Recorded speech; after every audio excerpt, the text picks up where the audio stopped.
ስለዚህ ከመጀመሪያ ነው ማቆም ያለብን።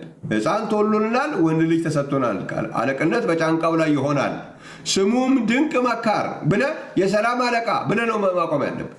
የዘላለም አባት እሱ ሌላ ጣጣ ያመጣብሃል። ስለዚህ እሱንም ትተዋለህ፣ ኃያል አምላክንም ትተዋል።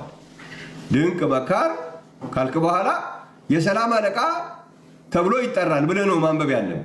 ኃያል አምላክ የምትለዋን ካነበብክ ግን ኢየሱስ ኃያል አምላክ ነው ብለህ ከተቀበልክ ግን ኃያል አምላክ መዘዝ ያመጣብሃል።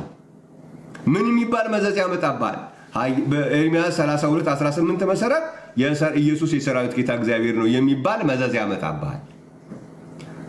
የሰራዊት ጌታ እግዚአብሔር መሆኑን ከተቀበልክ ደግሞ እሱ ደግሞ በሚልኪያስ ምዕራፍ 1 ቁጥር 6 መሰረት ደግሞ እኔ አባት ነኝ፣ የሰራዊት ጌታ እግዚአብሔር እኔ ደግሞ አባት ነኝ ብሎ ይልህና መዘዝ ያመጣብሃል። እግዚአብሔር ይመስገን።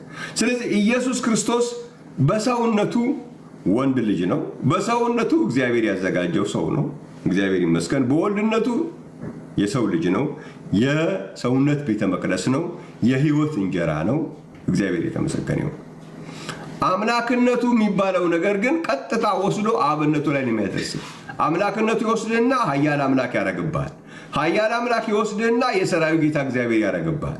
የሰራዊት ጌታ እግዚአብሔር የሚለውን ከተቀበልክ ደግሞ ሚልኪያስ 1:6 ላይ ይወስድህና አብ ያደርግብሃል። እግዚአብሔር የተመሰገነ ይሁን። ስለዚህ ኢየሱስን ወልድ ብቻ አድርጎ ለሚያስተምር አስተምህሮ መጽሐፍ ቅዱስ አይመችም።